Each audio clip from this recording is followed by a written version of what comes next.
Good evening. I'm Bradley Graham. I'm the co-owner of Politics and Prose, along with my wife, Lisa Muscatine, and on behalf of everybody here at P&P, welcome. Thank you. Thank you very much for coming. You know, few things get a journalist's investigative juices going more than personal experience does, and that certainly was the case with Johann Hari and the subject of depression. Johann had been dealing with his own depression since childhood and had started taking antidepressants when he was 18. By the time he got to his 30s, he began questioning some of the things that he had believed about his condition and about his medication. Was depression, for instance, really a function of the chemical imbalance of the brain? And why, even with higher and higher doses of antidepressants, was he still sometimes depressed and anxious? The idea of challenging such basic notions that had become central to his own sense of sanity was understandably unsettling for him. So he did what many of us would have done, which is to say he tried focusing on something else for a while. In his case, he wrote a book on the war on drugs, Chasing the Scream, that did very well, and some of you may remember when he was here talking about that. And he recorded a very popular TED Talk that's titled "Everything You Think You Know About Addiction Is Wrong," and it's attracted millions and millions of viewers.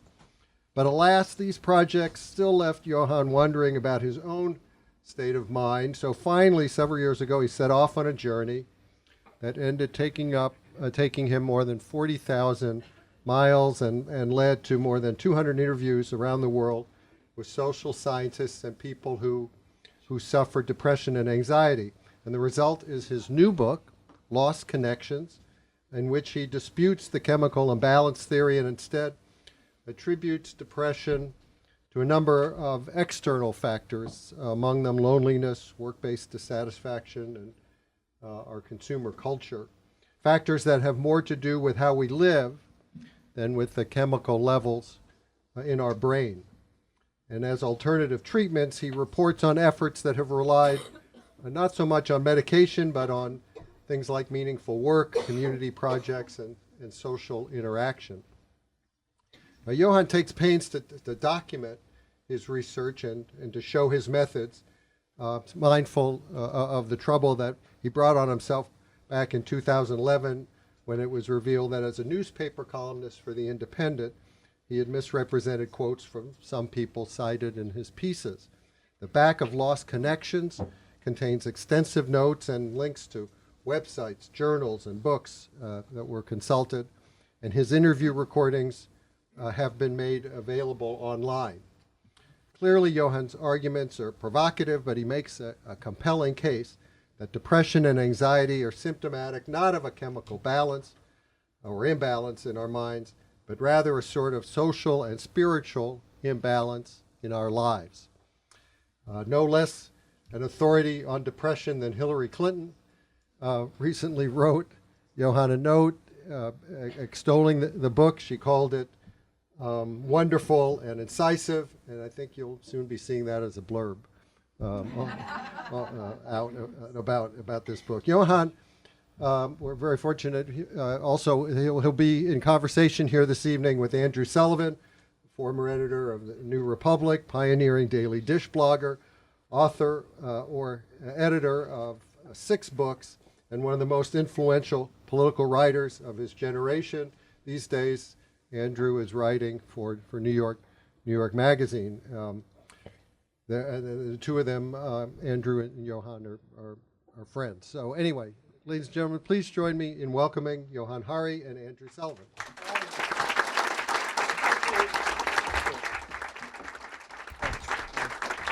Hello, hi. While Andrew does that, I'll just say I'm really relieved about something, which is that they've given us this kind of microphone, these ones you hold, because when I gave my TED Talk, I had this slightly weird experience where they made me wear, you know, those head microphones. Oh God, yes. And as the technician put it on me, I said to him, you know, if you make me wear this, I'm going to feel like Madonna. And he looked at me really intensely and he said, you should always feel like Madonna. So now whenever I wear one of them, I get this really strong urge to sing Papa Don't Preach and Pray on like Cuban dancers. So anyway. One of the loveliest things I get to do every now and again is come to Politics and Prose and talk to a friend of mine. But this time it's particularly a pleasure because Johann is a really special human being and a quite brilliant writer who tackles topics that most people are a little afraid to go near.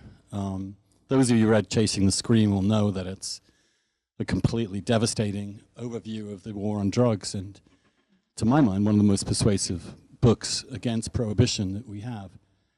And now, because he's never content with dealing with anything on the surface, I think it's fair to say that this book is a further exploration of exactly the problems that you saw generating drug use. But this time, a different form of drug, a completely legitimate one, and one that does and has helped people. So I want to start, Johann, with just addressing the big controversy that people have raised about the book, which is that the claim, because people no longer have the ability to think complex thoughts at all, is that you are declaring that SSRIs and all the other antidepressants that I am on are pretty much useless. So I want you to address exactly that Twitter level argument and see if you can explain why it's right and why it's wrong. To be fair to the people who say that, they admit they've not read the book and they don't seem to have read any of the articles I've written. But just before I answer that, because it's really important, I just want to say something, which is that, one of the arguments in my book is that the causes of depression and anxiety are really deep in our culture. But I am optimistic that we can challenge them and change them. And one of the reasons I'm optimistic is because of Andrew. And I just want to tell you a story. I'm going to do an insufferable thing, which is tell a story about Andrew in front of Andrew, which is going to really annoy him. But when I get down about how deep these causes are, I think about something that Andrew did. So in 1994, Andrew had been diagnosed as HIV positive. This was the height of the AIDS crisis. He'd watched some of the people he most loved die. He'd left his job as the editor of the New Republic, and he went to Provincetown in Cape Cod, and he thought he was going to do the last thing he was going to do, which was to write a book. And it was to write a book about a crazy utopian idea that he thought, well, okay, it's obviously too late for me, it's too late for anyone who's alive now, but maybe somewhere down the line someone will pick this up, right? The crazy utopian idea he was the first person to ever write a book proposing was gay marriage. And when I feel down and I think, you know what, this is a big fight, and we're going to talk about some of the things that are big fights if we're going to really reduce the depression and anxiety crisis we have, I try to imagine going back in time and saying to Andrew in 1994, okay, you're not going to believe me, but 25 years from now, A, you'll be alive, which would have been shocking news. B, I'll be with you just afterwards when the Supreme Court of the United States quotes what you're writing now, when they declare gay marriage mandatory for the entire United States, and you will be invited the next day by the President of the United States to a White House that is lit up in the colours of the rainbow flag to celebrate what you've done. And by the way, that president is going to be black, right? It would have sounded like the most ridiculous science fiction you'd ever heard. Andrew's here, he did it, right? All right. So, but also, I'm still on antidepressants. Hey, you can't win them all. so in terms of antidepressants. Yeah, tackle the SSRI question. Yeah. Thank you very much, by the way. So it's really interesting to me, so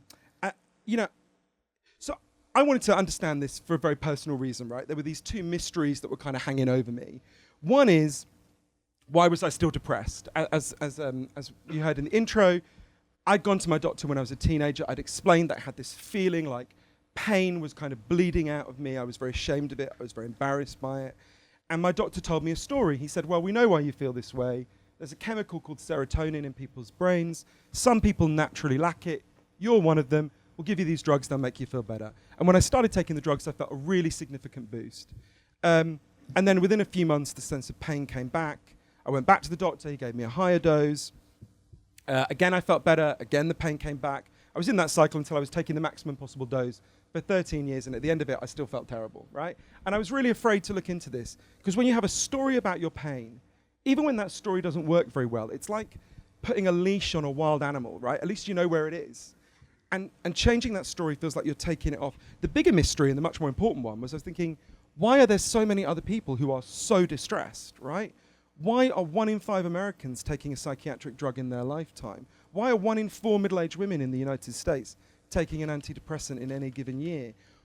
It seemed to me implausible that it was just due to missing chemicals, not least because it appeared to be massively rising, right? So why would there have just been a spontaneous chemical change? So I ended up going on this big, long journey, over 40,000 miles, and interviewing the world's leading experts on this. And what I learned about antidepressants, I think, is actually quite banal. And I'm surprised that, although I understand why people feel challenged by it, I think actually it will fit intuitively with what pretty much everyone in this room knows. So depression is measured by something called the Hamilton scale. I've always felt sorry for whoever Hamilton was, that this is how we remember him, right? But it goes from 0, which is where you would be dancing around in ecstasy or on ecstasy, to 51, where you would be acutely suicidal, right? And to give you a sense of what movement on that looks like, if you improve your sleep patterns, you get a movement of 6 points on the Hamilton scale. And if your sleep patterns deteriorate, say you have a baby, you go 6 points the other way, right? On average, according to the best research by Professor Irving Kirsch at Harvard Medical School, chemical antidepressants move people 1.8 points on the Hamilton scale, right? It's important to say that is not nothing, right? 1.8, and it's also important to say it's an average. Some people get more, some people get less, changes over time. That's not nothing. I totally understand why people want that. I took it for 13 years. But we have to be honest, that doesn't solve the problem for most people.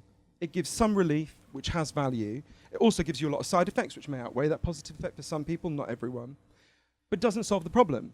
And the reason, I think, is because it's not dealing with the actual causes of depression and anxiety, which is what 90% of my book is about. So I think that the point about antidepressants is kind of banal and obvious, really. It's just surprising that's, which is a very small part of the book, is triggers such. Yeah, we as a culture, we're invested in the possibility of a quick fix to something, and we're also invested in pharmaceuticals up to our eyeballs, which includes also, obviously, illegal ones.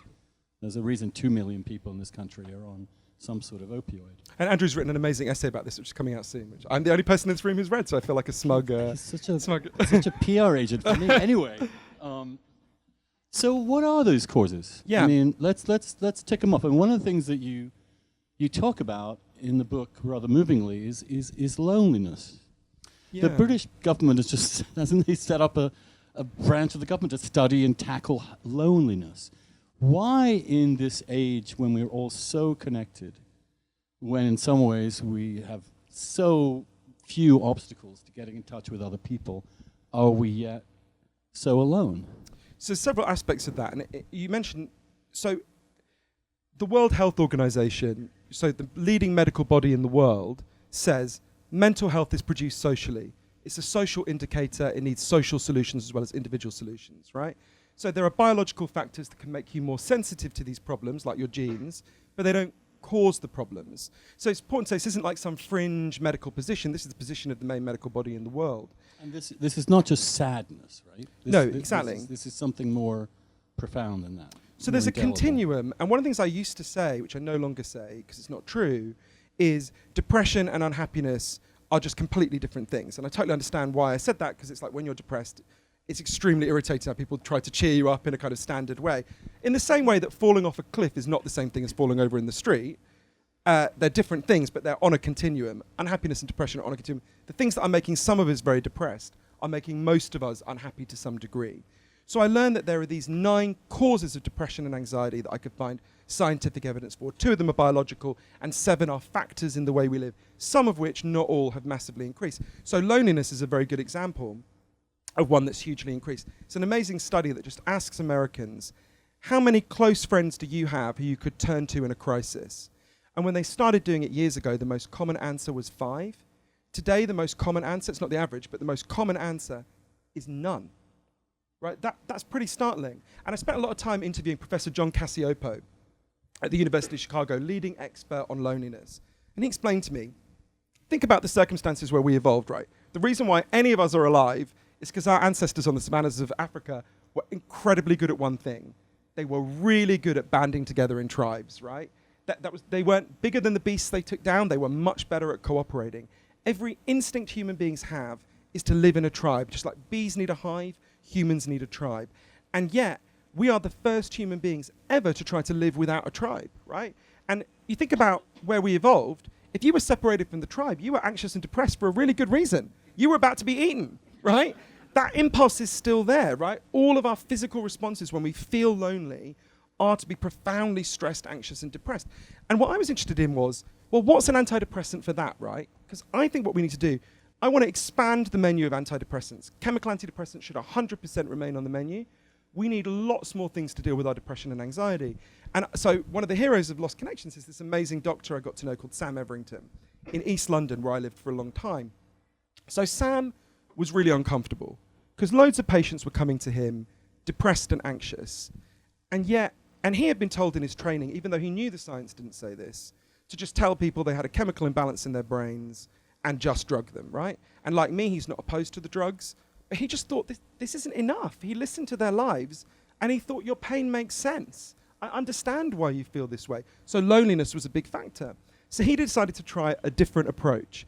So I'll give you an example from one of his patients. A woman called Lisa Cunningham came to him. Lisa, who I got to know, Lisa had been shut away in her home for 7 years with just crippling depression and anxiety. And Sam said to her, I'll keep prescribing drugs, don't worry. I'm also going to prescribe something different. He prescribed for her to take part in a group. There was an area behind the doctor's surgery that's known as Dog Shit Alley, which gives you a sense of what it was like. And he said, what we're going to do, I'll turn out and support you. I'd like you to meet twice a week with a group of depressed and anxious people, and we're going to turn this into something beautiful. So they turn out, the first meeting, Lisa was literally physically sick with anxiety, right? They turn out, they start, these are inner city East London people, don't know anything about gardening. They started to teach each other and themselves gardening, right? They literally put their fingers in the soil. Lots of evidence disconnection from the natural world is another cause of depression and anxiety. And they did what human beings do when we get together in groups. They started to solve each other's problems. One of the guys, a very extreme example, was sleeping on the public bus. Everyone else in the group was outraged. Of course you're going to be depressed if you're sleeping on the bus. They started pressuring the local authorities to get him housed. They succeeded. It was the first time they'd done something for someone else in years, and it made them feel great. And the way Lisa put it, as the garden began to bloom, we began to bloom. There was a study in Norway of a very similar program, found it was more than twice as effective on the Hamilton scale as chemical antidepressants. I think for an obvious reason. It was dealing with one of the key reasons why they felt so bad in the first place. Everywhere I went in the world, the programs that were most effective in reducing depression and anxiety were ones that were actually dealing with the reasons why we feel so terrible in the first place. Now, one of the things we're seeing is in the younger generations, very high rates of depression, especially amongst the teens and millennials.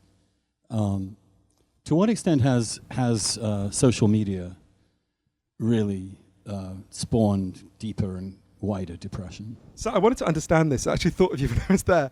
I went to the first Johan's ever... responsible, by the way, for getting me to stop blogging. I mean, I blame, if you want to blame someone, it was Johann's insistence that I was going to crash pretty soon that got me to realize how badly screwed up I was. So I remember the he day... knows what he's talking about. The day Andrew Breitbart died, I saw the news and I rang Andrew and I was like, this is what I've been fucking telling you is going to happen, right? Sorry, I keep swearing, I know Americans find this more offensive than British people. I'm sorry. My mother is from Glasgow where, this would be like, anyway. So I went to this... Swearing and gardening, it's totes Brit. So I went to this, I went to the first ever internet rehab center in the United States. It's in Washington State. And the first thing that happened to me, I arrived there, it's a clearing in the woods outside Spokane. And the first thing I did was just absolutely instinctively look at my phone and feel really irritated I had no cell phone reception. I was like, wait, you're in a rehab center for internet addicts, right? So anyway, I got speaking to the woman who runs it, Dr. Hilary Cash, really helped me to understand this. She's an amazing person. And so she helped me to think about several things. So they get a lot of young men who are obsessed with these multiplayer role-player games like World of Warcraft. And she said to me, what do these young men get out of these games? There's something they're getting out of it, right? It's not meeting their needs, but they're getting something. What is it? She said they're getting all the things that human beings need that the culture no longer gives them. They get a tribe, they get a sense of identity, they get a way to rise, a way to gain status, they get a sense that they're seen by other people. And it made me think a lot about the moment when the internet arrives, right, in human culture. So rising for most of us in the late 90s, you were a bit ahead of the curve, Andrew, but most of us in the late 90s, a lot of the things that cause depression and anxiety were already supercharged by that time. Loneliness is one example, there's lots of others. But what happens is the internet arrives and it looks an awful lot like the things we've lost, right? It gives you Facebook friends in place of the friends that have gone away. It gives you status updates in place of like status. It appears to look like the thing we've lost, but I came to think that the relationship between social media and social life is like the relationship between pornography and sex, right? I'm not anti-porn, right? It's got a place. I look at it sometimes. But no one feels, if they spend an hour looking at porn, feels satisfied and held and valued the way you do after sex, right? If sex goes well. And in a similar way, so if your sex life just consisted of porn, you would be constantly irritated and frustrated because your deeper needs would not be met. That accounts for a huge number of married men in America, right? And in a similar way, if your social life consists disproportionately of social media, which does not make you feel seen or heard or valued, even when people are paying attention to you, you're going to feel angry and frustrated. And this comes back to that question about deep underlying needs, right? Everyone in this room knows you have physical needs, right? You need food, you need water, you need shelter, you need clean air. If I took any of them away from you, you would all be in trouble real fast, right? There's equally strong evidence that we have natural psychological needs, that we were talking about. And you got to feel that you got to feel that you belong. You got to feel that you are valued. You got to feel that your life has meaning and purpose. You got to feel that you have a future that makes sense. And we have a culture that does many good things, but we are getting less and less good at meeting people's deep underlying psychological needs. You mentioned this in terms of kids. I mean, there's an incredible study in Britain. No one's done a study like this in the US, but I'm pretty sure it'd find the same thing. On average, the average British child spends less time outdoors than the average maximum security prisoner, because by law, the prisoner has to have 70 minutes a day. So you think about this, these are kids we've raised who we've treated worse than the worst murderers and rapists, right? When it comes to access to the outside world. And we're surprised they can't regulate anxiety and form normal social interactions, right? But what did we expect would happen? And that's a function of the collapse of community. People are scared to let their kids go out when they don't know that there's anyone around who's going to be looking at them, right? This, to my mind, is not an argument that leads one to be optimistic, right? Let me ask you a simple question. Do you think we now have much more depression than people had, say, in the 18th century? It's hard to know. So what we do know, some factors that contribute to depression and anxiety have risen. Loneliness is one. There's some that I think have risen, but it's contested. If you think your work has no meaning, you are significantly more likely to become depressed and anxious. Let's talk about work for a second, because that's where most people spend a large amount of their days. And work has changed, of course, and it keeps changing. What is it about work today that fails to satisfy this core human need? Yeah, so there's a wonderful Australian social scientist called Michael Marmot, who I spent a lot of time with, who discovered the key to this. So I noticed that loads of the people I know who are depressed and anxious, their anxiety and depression focuses around their work, right? So I started to think, well, what's the evidence about how we feel about our work? Gallup did the most detailed opinion poll study of this. Here in the United States, a really detailed 2-year-long study. It found 13% of us, 13% of us, like our work most of the time. 63% of us are what they called sleepwalking through work. So you don't like it, you don't hate it. And 24% of people hate their work, fear it and dread it, right? So let's think about that. 87% of people in our culture don't like the thing they're doing most of the time. You're almost twice as likely to hate your work as like your work. I started to think, well, could this be having some effect on our mental health, given that's what we do most of the time, right? So I can explain how if you want, because I think it's a great story, but just to give you the headline, Professor Marmot discovered the core of what causes depression at work. It's not the only thing, but the core of it is if you have no control over your work or low control. Human beings, like I was saying, have a need to feel our lives are meaningful. And if you're controlled, it disrupts your ability to create meaning out of your work. And what was interesting about this, and this is where it does give me hope, I actually totally misunderstood what he was telling me. I had to keep going back to it because I thought he was saying, well, there's this 13% who are going to have nice lives, right? And everyone else is condemned to the shitty jobs that, and I thought about my dad, who was a bus driver, my brother, who's a delivery guy. I thought, wait, are we just saying they're condemned to be miserable? But Professor Marmot said to me, no, Johann, you've completely misunderstood what I'm saying. It's not work that makes you depressed. It's controlled work. And there's a really interesting example of how we can move beyond that. So I went, not far from here, went in Baltimore, met an amazing person called Meredith Keogh. So Meredith used to go to bed every Sunday night just sick with anxiety. And one day with her husband Josh, they did this quite bold thing. Josh had worked in bike stores since he was a teenager, which is, controlled, insecure work.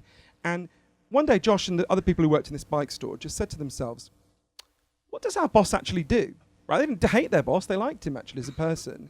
But they were like, we fix the bikes. What does he do? Right? So they decided they were going to set up a bike store that ran on a different principle. It's not a corporation, it's a democratic cooperative.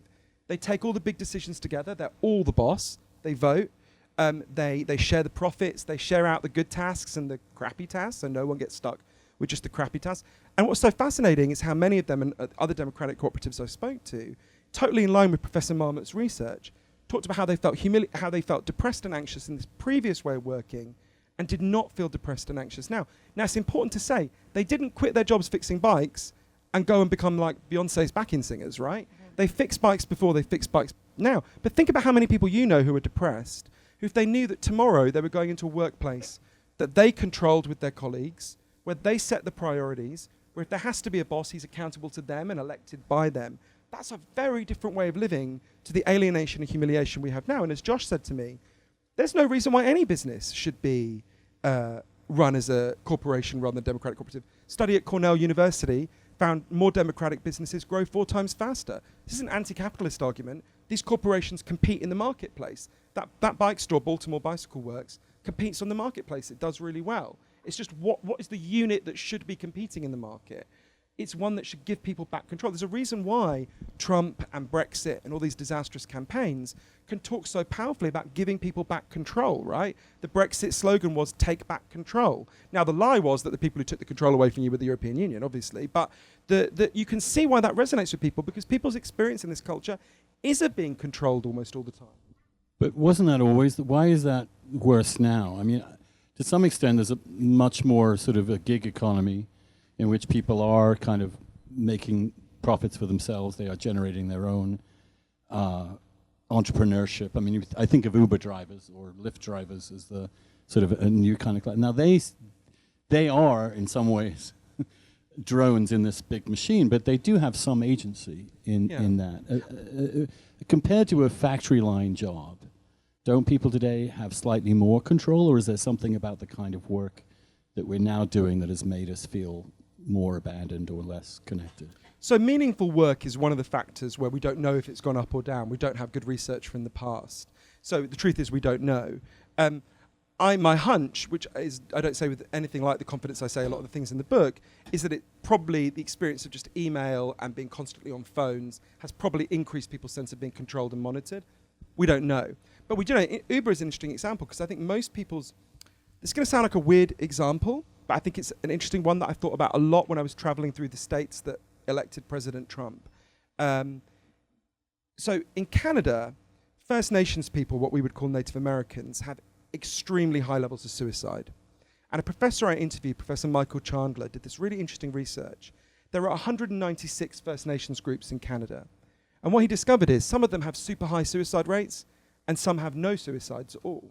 And he was like, what's the difference? He spent, I think it was a decade researching this. And what he discovered was really interesting. Some of those First Nations communities have been able to regain collective control of their community. They've rebuilt their language, they control the school system, they control their own police service, and some have not been able to do any of that. They've been kept so infantilized and broken up. And what he found is the suicide, you look at it on a graph, it's extraordinary. The suicide rate correlates incredibly closely with that experience of collective control. And I thought about that a lot when I was traveling around, in the areas. So we're not just talking about depression here, we're talking about people killing themselves, right? And, I thought about that a lot. I was on this street in Cleveland in the run-up to the election. And I'll never forget this. I was with a wonderful guy called Dave Fleischer from the LA LGBT Center. We were trying to get out the vote. It's non-partisan, but obviously we're trying to get out the vote for Hillary, if I'm honest. So we knock on all these doors. It was one of those long streets in Cleveland. I don't know if anyone's been to Cleveland. It's like Detroit without the poetry of the ruins, right? And we're on this long street where a third of the houses have been demolished, a third are abandoned, and a third still have people living in them. And we knocked on one door, and there was a woman who I would have guessed from looking at her was 60. From talking to her, I actually discovered she was exactly the same age as me. And she was quite articulate, extremely angry. And she made this verbal slip. she talked about what the area used to be like, and she meant to say when I was young. What she actually said is when I was alive. And it really hit me. And every time I hear people patronize Trump voters, I think Donald Trump is a catastrophe, don't misunderstand me. But every time people patronize Trump voters and say, oh, they're just stupid, they're just racist, I think of that woman and I think, watch yourself. It's not true. If you live in a culture where people's deeper psychological needs are not met, where significant numbers of people feel they are in fact dead in some way, that will manifest in some people saying, just burn the whole house down then, right? I don't care. And you know what? I don't blame that woman. Now, I wish she had not made the choice she made. I wish Hillary Clinton had not been available to blurb my book because she was living in the White House. So I'm sure Donald Trump would not be blurbing it if it was the other way around. But we have to understand what's going on here. And I think the drivers of depression, I mean, they're going a bit beyond the science here, but I think the drivers of depression are the drivers of Trump. There's this very interesting research that shows the collapse of social capital, so social connections, graphs extremely closely with support for Trump. You also get the sense that the towns and small cities that certainly are also the epicenter of the opioid epidemic once had meaning.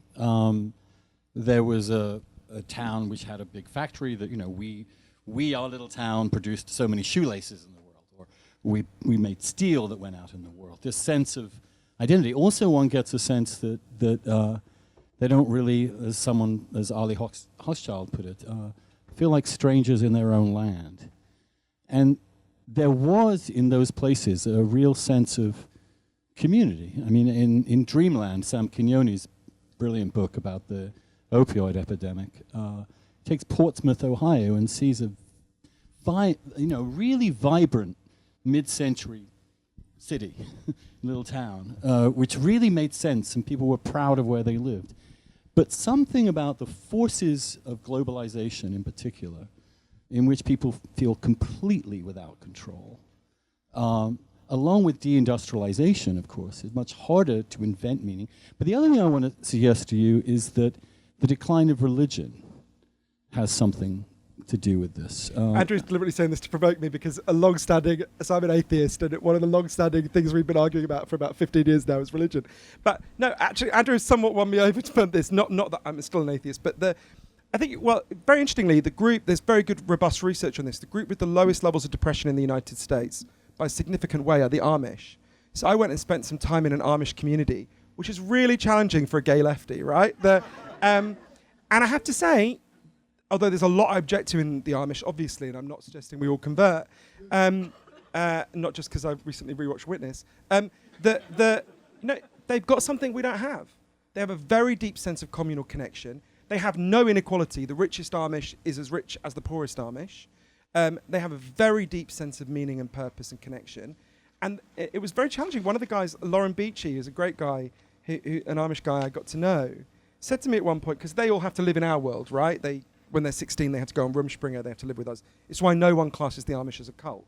And then they have to decide whether they want to come back. And he said, so they know how we live very well. And he said to me, it reminds me of Weight Watchers, he said. You can only give, he was talking about, he'd given up so much to be part of the Amish, but he gained so much in community. He said, if I had a car, I just wouldn't see people that often because I'd go and drive somewhere, right?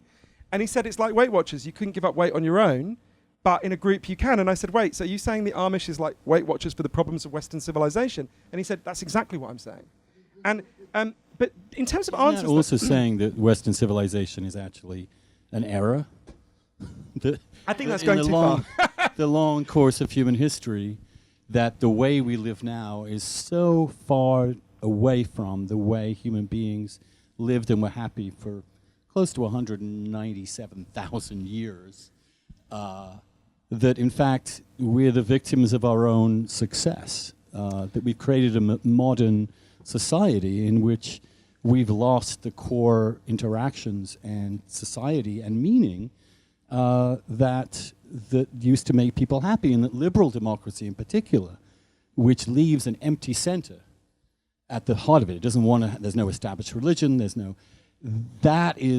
that's always been susceptible. So when Tocqueville looked at America, he was amazed. He was certainly worried that commerce and travel and restlessness would create a bunch of isolated, atomized people. And he noticed that the way America actually counteracted those forces of modernity was incredibly strong civil associations, really strong family ties, and pathological religion everywhere.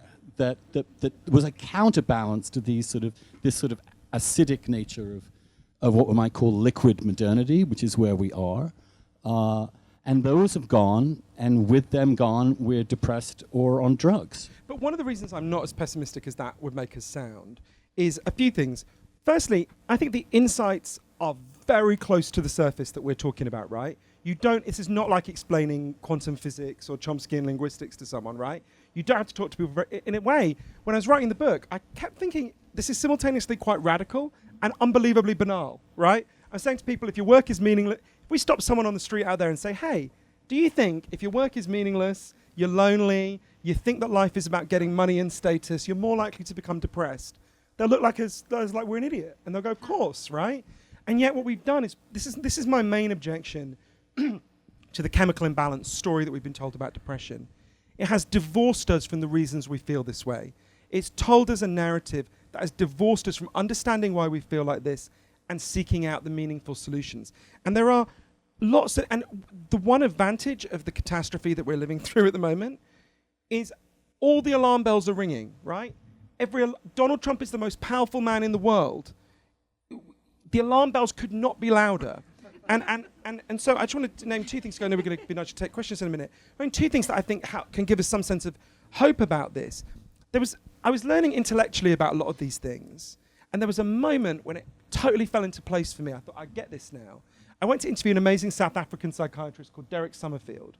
And Derek happened to, by coincidence, he was researching something else. He was in Cambodia when chemical antidepressants were first introduced there, right? And the doctors there didn't know what they were, so they said, what are these drugs? And he explained it. And they said, oh, we don't need them. We've already got antidepressants. And he said, what do you mean? He thought they were going to talk about a herbal remedy or something. Instead, they told him a story.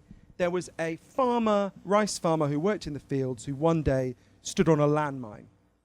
And they gave him an artificial limb and he went back to work in the fields, but apparently it's super painful to work underwater with an artificial limb. And it's traumatic, obviously, to go to a place where you've been blown up. He starts to cry all day, doesn't want to get out of bed, classic depression, right? So they said to Derek, we gave him an antidepressant. He said, what did you do?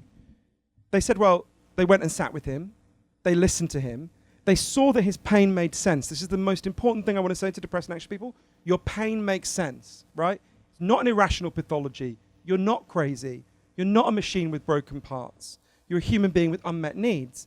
And they figured if they bought this guy a cow, he could become a dairy farmer. He wouldn't have to go into the fields that were depressing him. They bought him a cow. Within a few weeks, his crying stopped, and now he was fine. They said to Derek, so you see, doctor, that cow was an antidepressant. That's what you mean, right? What those doctors... Now, if you've been raised to think about depression, though, we've been told by our doctors that sounds like a joke, right? But what those Cambodian doctors knew intuitively is what the World Health Organization has been trying to tell us for years, right? That depression is a response to things going wrong, to deep unmet needs. And I just want to give you one example of an antidepressant that I think helps to remedy some of these deep problems that you're talking about. There was an experiment that was done, and that, in fact, your friend Barack Obama has recommended. There was an experiment in Canada in the 1970s. Obama loves Andrew. There was an experiment done in the 1970s in Canada. The Canadian government did this quite bold thing. They chose a town at random. It's a town called Dauphin. It's about 4 hours out of Winnipeg. And they said to a really big group of people in this town, from now on, we're going to give you a guaranteed income. We're going to give you the equivalent of, in today's money, $15,000 US. There's nothing you have to do for it, and there's nothing you can do that means we'll take this away. We just want you to have a nice life, right? And for 3 years they did this until a Conservative government came in and got rid of it. And it was monitored by an amazing woman I interviewed called Dr. Evelyn Forget to see what happened, right? Loads of interesting things happened. People spent more time with their kids. No one stopped working, but lots of people turned down shitty jobs and waited for better jobs, so work standards improved. But the biggest thing that happened, and the most important, is there was a massive fall in depression and anxiety. Depression that was so severe people had to be hospitalized fell by 9% in 3 years. You won't find a drug anywhere in the world that has a fall like that, produces a fall like that, right? And as Dr. Forget said to me, it's an antidepressant. More than half of all Americans don't have $500 in the bank for if a crisis comes along, right? Anyone here not feel anxious when they imagine that scenario, right? It deals with some of the deep underlying anxiety, and what it does is it buys us time to begin to reconnect. If you say to people now, you know, one of my closest relatives is a struggling single mother who is fighting to pay the rent, right? When she gets home, she collapses in front of the television. The idea of saying to her, your job now is to democratize your workplace and fight for a universal basic, it would be ridiculous, right? What a universal basic income does is it buys people time. And it's a really potent antidepressant. It's one of the 7 different kinds of antidepressant that I talk about.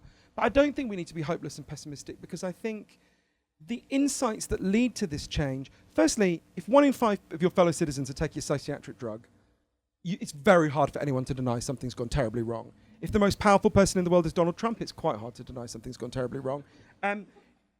We know it's just about opening up a different story about how we can bond together and fight for change. And you're an amazing example of that, Andrew, in what you've achieved. So, you know, and actually this is less unlikely than gay marriage would have seemed in 1994, right? In some ways. Yeah, I guess. Get yourself a cow. I think that's the and reconnect. Have a cow. Don't have a cow. And maybe we'll talk a bit about the divorce from the natural world as another aspect of this. But now's the time for you guys to ask questions. Hello. We have a Great. microphone there. Thank you very much. Cheers. So thank you both Hi. so very much. So my favorite meme from this week is, imagine a president proposing to have $25 billion spent on building up our nation's education system instead of a wall. So with that said, do you have some research that speaks to your findings as it relates to what these upcoming generations could potentially learn from your findings from all of this research, and how that could be applied within the education system?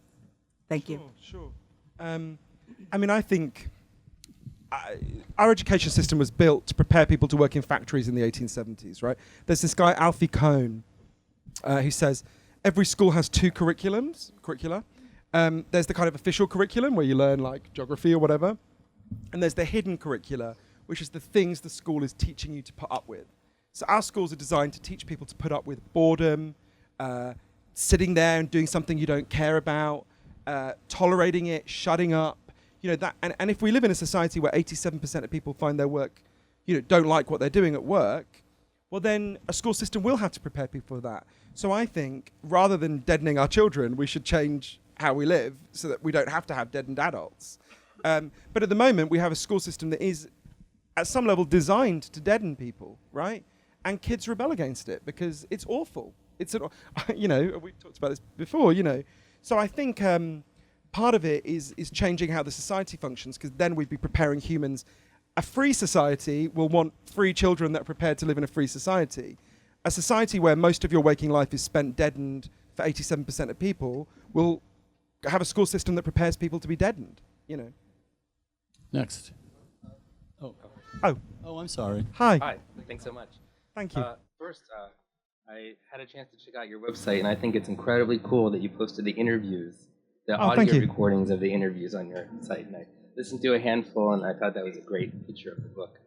I wanted to ask a question. So you started off by telling a story of what happened to you when I guess you were 13, you said, and going to the doctor and what the doctor told you and how the doctor explained. I think you're exactly right. It's this narrative about serotonin. But what your doctor didn't do is actually measure anything about your serotonin. And that's a hypothesis that has not yet been, there's a lot of debate about. And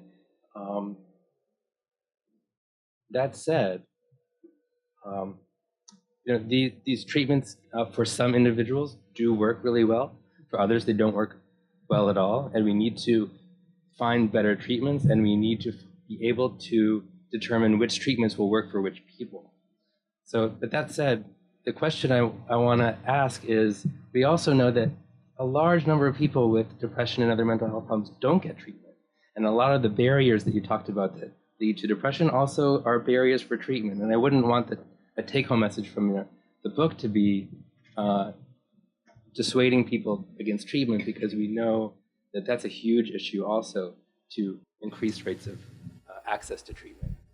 Yeah, no, I totally agree. My argument is for expanding the menu, not taking anything off the menu. And in terms of the serotonin theory, I mean, I was really shocked when I went and spoke to scientists about this. So Dr. David Healy, for example, one of the leading British experts, said to me, you can't even say the serotonin story was discredited because it was never credited. There was never a time when half of the scientists in the field thought depression was caused by low serotonin. Professor Andrew Sullivan at Princeton says it is deeply misleading and unscientific, that was his phrase, to say depression is just caused by low serotonin. Professor Joanna Moncrief at the University of London says it doesn't even make sense to talk about a chemical imbalance in the brain because we don't know what a chemically balanced brain would look like. These are terms that were invented by drug company PRs, right? Because to sell the drugs, right? That's not to say the drugs have no value. You're right, they have some value. They should be on the menu. But can I ask you about ECT, electroconvulsive therapy? Sure. My mom was bipolar from a pretty young age, and she went through over the years, I don't know how many, dozens and dozens of ECT sessions. Do you credit any of that? Sure. So it's worth just saying about bipolar. So there's a very broad consensus that all mental health problems have three kinds of cause, which exist for everyone. So biological causes, which are obvious, psychological causes, how you think about yourself, how your thoughts work, and social causes. So let's think about something like dementia, which obviously has a massive, overwhelming biological component, right? Even with dementia, there's a really significant psychological and social component. Socially isolated people develop dementia much faster. Even people who actually, if you speak another language, you're much less likely to develop dementia later. So even with something that's so obviously biological in its cause, there are significant social and psychological causes. So with bipolar, there are some biological contributions to what you might call standard depression, significant ones. Your genes can make you between 30 and 40% more sensitive to depression and anxiety. So with bipolar, there seems to be a consensus among scientists, and obviously asked lots of them and looked at their research, that bipolar has a more significant biological component than what you would think of as standard depression. And sure, ECT, I think, is there's a fairly robust level of body of evidence that ECT does have some effect. Ketamine? Yeah. Ketamine's the hip new treatment. Do you have any thoughts about ketamine? Well, psychedelics, I think, are so this is something fascinating. Yeah, me. psilocybin. Yeah, so there's this. I interviewed in loads of places, so that you may know, until the mid-1960s, there was a lot of research done into giving LSD to people with depression and alcoholism and other problems. And it was quite promising. It wasn't really done in the way you'd want scientific research to be done today, but it was promising. And then Nixon shut it all down. And it's been reawakened in the last 5 years, and I went and interviewed scientists all over the world who've done this. And it has very promising effects, but, and this I think speaks to what you were saying before about alienation, there's a little sub-finding, I could talk about this all night, but there's a little sub-finding I want to tell you about because it's so exciting. So, it was done just up the not far from here, Johns Hopkins in Baltimore. So what they found is, if you give people psilocybin, you get all sorts of positive effects, like reduction in addiction. But there's a little catch to this. When you take psilocybin, the active component in magic mushrooms, most people have what we would call a spiritual experience. Your ego shrinks, you get a sense that you are deeply connected to the world around you, right? But there's a variety so some people have no spiritual experience, and some people have a very intense spiritual experience. And what they found is the positive effects, like reduction in addiction and depression, correlate exactly with the intensity of the spiritual experience. If you have no spiritual experience, you don't get the benefit. If you have a very intense spiritual experience, you get a lot of the benefits. So what that tells us, it's not like the story used to be told about chemical antidepressants. Oh, it flips some chemical switch in your brain, that kind of thing. It's a lesson. It tells you you can feel deeply connected. You can feel deeply in communion with the natural world, with other people. But then you've got to integrate that insight into your life, which is the more challenging thing in the world in which we live. Which is what religion used to do. But anyway. Yeah. You had to get that in, Andrew. Yes, I do. Well, I think it's incredibly important. I think the notion that we're all loved, that there is meaning, that you go through life according to that meaning, and it's a place of refuge in hard times. Anyway, yeah. Hi. Hi. Hello. Hi. I am wondering if you looked at the way that rates of and types of anxiety and depression break down along race and gender lines. I noticed that you quoted a statistic about a fourth of American women, middle-aged women, I believe you said, are on some kind of antidepressant or psychiatric drug.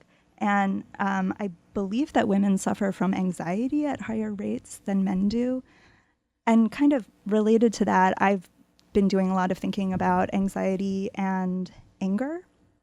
And I've come to believe that a lot of anxiety is unexpressed or unacknowledged anger. So I'm just wondering if you looked at that anger, trauma, oppression, and how that relates to all this, and also anxiety versus depression. Yeah, Thanks. that's a really good. So there's two bits of that. So anxiety versus depression. I'll just write it down. There's two bits of that, and the evidence is quite contradictory. So, for example, men have significantly higher suicide rates. Women have higher anxiety rates. It was not completely clear to me the gender breakdown. With race, I think one of the most interesting findings is so immigrants. First-generation immigrants and second-generation immigrants have much higher levels of mental health problems across the board. Things like schizophrenia, for example, are much higher. And there's a debate about this, and this is controversial what I'm saying, so there are scientists who disagree with this bit. But I think it's partly moving from a from a collectivist society to an individualist society. So we know that collectivist societies have lower levels of mental health problems than individualist societies. And I think if you move from Bangladesh or Vietnam or whatever, and you become an American and you integrate, you actually become deeply individualist. There's a really interesting study about this.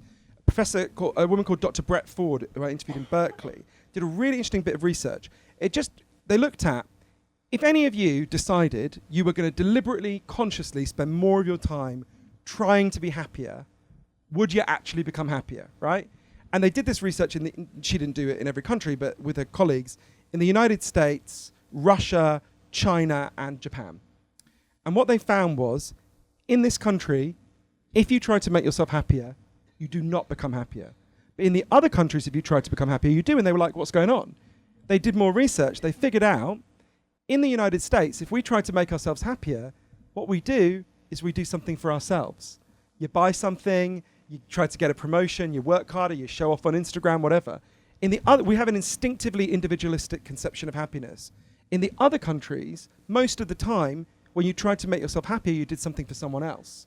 You tried to help your family, your friends, your community, and that vision of happiness works. We're not that species, the individualist species, right? We wouldn't exist if we'd been the individualists. If we'd lived by Ayn Rand rules, we'd all be dead, right? So I think the pressure of moving from that individualist, from the collectivist model to the individualist model is one of the reasons why this happens. But what you're saying is really important, and the gender thing is not clear, and I think the immigration thing, I think that's a big part of what's going on, in addition to just racism, obviously, and oppression generally. Yes, Art. Hi, Johann. Hi. Thank you so much for your really important work and your fantastic insights. I have a question arising from my own reporting from my own book, Mental Health Incorporated, about corruption and big pharma affecting mental health care and addiction treatment. One of the questions that I found that I could not answer was, what do people do now in the short term for what's called trauma-informed care? You wrote very eloquently in that Huffington Post column in your book about the role of trauma and how much it increases people's depression and anxiety. In the short term, there's a buzz term now, which is trauma-informed care, but I was left mystified, although I gave some websites about where you might find help, how people right now who believe they've been traumatized, and in fact generally are, get help in the real term now with therapists who are skilled with a variety of methodologies and have good rapport that can make a difference without relying on meds. What are your thoughts on that? Yeah, I think there's a few things in that. So one of the heroes of my book, and a person I found very challenging at first, is a guy called Dr. Vincent Felitti. He's based in San Diego. He is the scientist who, with the CDC, the Center for Disease Control, proved that childhood trauma causes an extraordinary array of adult challenges. If you have had a severely traumatic childhood, you're 3,100% more likely to attempt suicide as an adult. You are 4,600% more likely to become an adult injecting drug user. These are absolutely astonishing figures. You don't get figures like that in medicine very often. But he did this, and I found that very challenging for all sorts of reasons, but he did this next phase of his research that was incredibly encouraging. So every patient who came to Kaiser Permanente, the not-for-profit medical provider in California that he worked for, was given a questionnaire, asked about did any of these bad things happen to you when you were a kid. And the next time they came for healthcare, for anything, the doctors were instructed to just say to them, I see that when you were a child you were sexually abused or whatever the abuse was. I'm really sorry that happened. That should never have happened to you.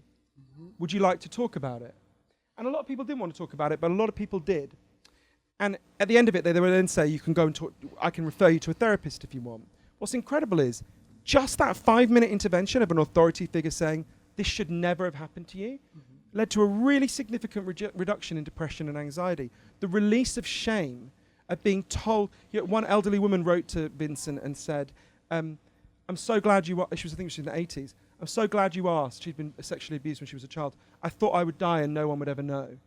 Right? And we know this from the AIDS crisis. Gay men closeted gay men died on average 2 years earlier than openly gay men, even when they got medical care at the same time. Shame destroys you. So you're totally right. We've got to fixing the American healthcare system is a bit beyond my remit. You might have noticed it's challenged a few people over their time. But no, the evidence for providing people with therapy and places to release their shame is so completely overwhelming that it goes without saying. Is that why talk therapy actually works, you think?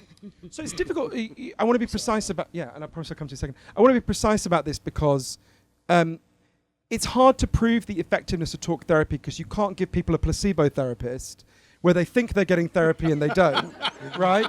And then compare it. It's a very difficult. So my instinct very strongly as someone who's had a psychotherapist for 13 years, although I have to confess annoyingly, my therapist wrote a book about his patients and I went to see him for 13 years, he didn't write about me. And I was like, who are these other patients who are so much more interesting than me, right? This is probably, then we had a conversation about narcissism, as you can imagine. But no, I had this, but the thing about therapy, my strong instinct is it works. That work that Vincent Felitti did is the best evidence we have that therapy works, but it's a complicated picture and you don't want to overstate the evidence.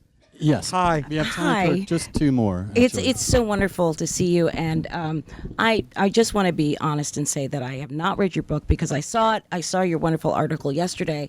I'm a clinical social worker. My practice is up the road, and I am a trauma-informed therapist. So yes, we exist. Okay, and come on down. And I wanted to say to you, so there's two things. The first thing is, yes, trauma-informed care is a expertise. It is an area of care. It's taken many, many years to develop this type of care, and it's taken us many, many mistakes, unfortunately, and that's how we move forward. With that said, yes, it's true that 99.999% of my clients who have been prior diagnosed with ADD, ADHD, bipolar disorder, and other affective disorders that we don't know, are trauma-based clients. In other words, they're all traumatized, every single one, except for the one that might have schizophrenia. Okay, so that's number one. Number two, about your book and what I've heard so far, I've been waiting for the therapeutic aspect to show up. I wanted to say, I'm sorry that you had the experience with going to a doctor and him throwing pills at you and you going, how come I don't feel better? Well, gee whiz. Yeah, it's just obvious to me. Why don't you feel better? And so I wanted to ask you about the experience of psychotherapy coupled with antidepressants. That is the number one intervention that puts people over the edge. It is the combination of both. So if I go to a doctor and I say, let's just get a question. Yeah, so that's what I want to know. How have you been dealing with the issue of psychotherapy? Because we're hearing about antidepressants. Sure. So there's a lot about this. Thank you for the work you're doing. It's really important. There's a whole big bit about it in the book. So I think it's good that you're talking about psychotherapy because there's been a big push in Britain. The government has funded it for cognitive behavioural therapy. And there is some value to cognitive behavioural therapy, but I have to confess, and to be fair to the main defender of cognitive behavioural therapy in Britain, Professor Richard Layard, he says it should be paired with social change. But I'm a bit allergic to CBT in the sense that it tells people that the reason they're depressed is because of the way they think, right? So let's go back to that farmer in Cambodia who's in the field, right? Before he gets the cow. Imagine saying to him, well, the reason you're depressed is because your thought patterns don't work properly. We need to change your thought patterns so you can tolerate. Or think about all the people who are stuck in meaningless jobs and saying, reason you're depressed is because you don't think right about your work. To me, CBT seems a particularly individualist kind of, the worst kind of hyper-American as opposed to the best parts of American culture. And I want to say there are loads of really good CBT therapists who would agree with what I'm saying, and I'm to some degree arguing against the worst kind of CBT. Don't misunderstand me. But so there are some aspects of therapy that I think are really limited. But yeah, 3 kinds of causes: psychological, social, biological. Absolutely, treating the psychological aspect is really important, hugely valuable, and it should be available to far more people in exactly the kind of trauma-informed work that you're doing, which is. I'm going to have 2 more quick questions, and then we're done. Sorry, I tend to give long answers. I apologize. No. Thank you, Mr. Hari. I look forward to reading your work. We actually have a lost connection. 12 years ago, you reviewed a work of mine that's somewhat related called Artificial Happiness. Oh, yeah. Hello. Anyhow, that was 12 years ago, and I also think that we had a similar conversation, or society was having a similar conversation then. And if you look at 150 years ago, there were problems with capitalism then. People were having miserable times in their jobs. Marx wrote about the division of labor. There were utopians who preached communal living and communal work, such as Robert Owen and Fourier. And you had a lot of people overdosing on laudanum. So I guess the question is, what has really changed?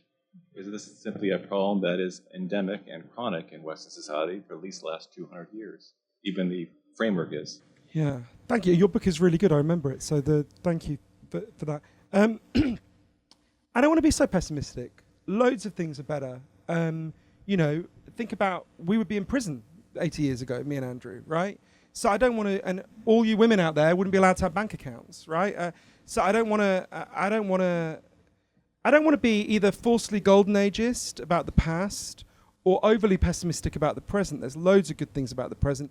Violence is far lower now than it was, as Steven Pinker has shown so brilliantly.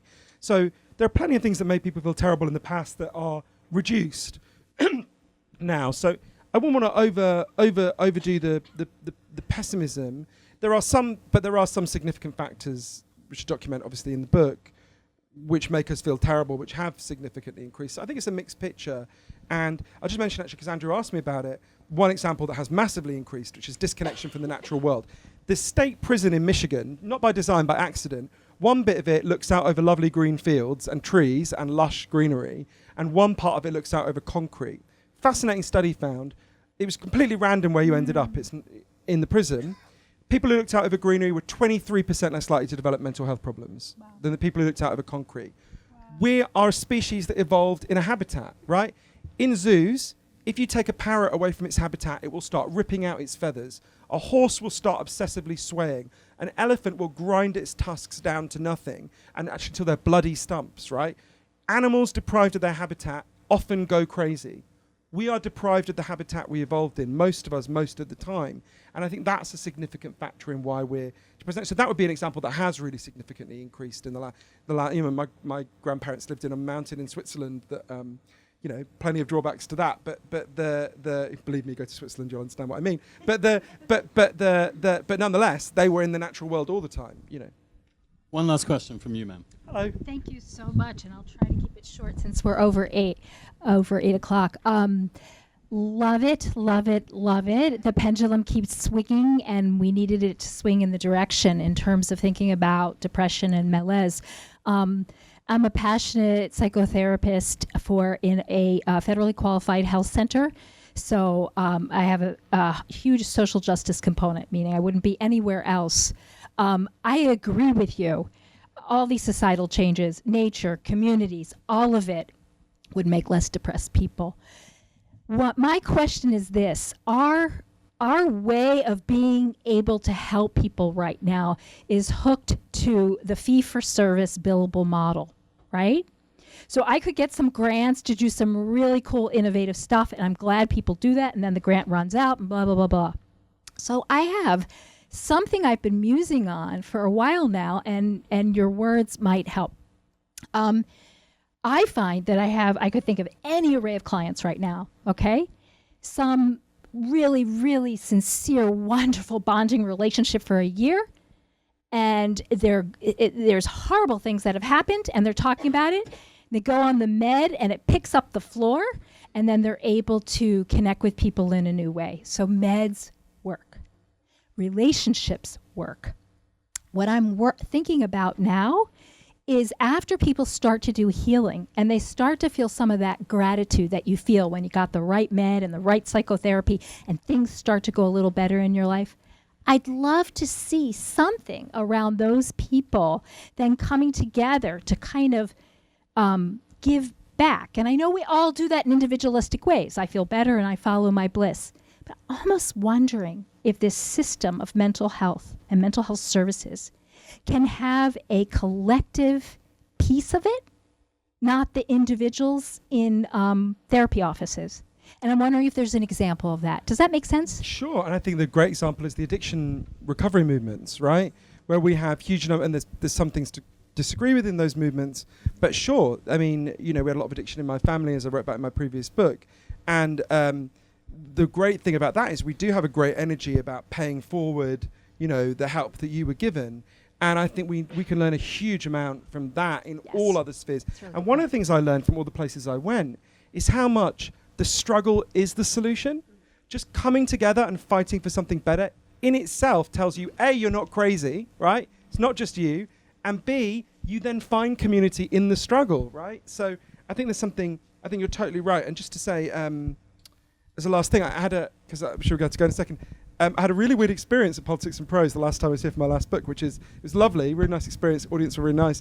But at the signing afterwards, a woman came up to me and she was like, will you write a personal message? And I said, sure. She said, I'd like you to write, Dear Peter, it's over, I never loved you anyway. And I was like, no, you tell Peter. And she got really angry. It was like, but I paid for this book. And I was like, if you asked me to write like I love Hitler, I wouldn't write that either. And it was, anyway, so any of you have anything more sane than that, I will write it. And I also want to say one other last thing, which is I specifically asked Politics and Prose to get in stock Virtually Normal and Love Undetectable, which are Andrew's two most incredible books. Virtually Normal, I think, is the most influential book in leading to social change that I have ever read. It's also an absolutely amazing book. If you haven't read it and you're only going to get one book today, I would recommend you get that, not mine. But obviously I'd rather you bought both. Anyway, and thank you so much to Andrew, A, for chairing this, and B, for transforming the whole world. Right. Thanks. Signing is up.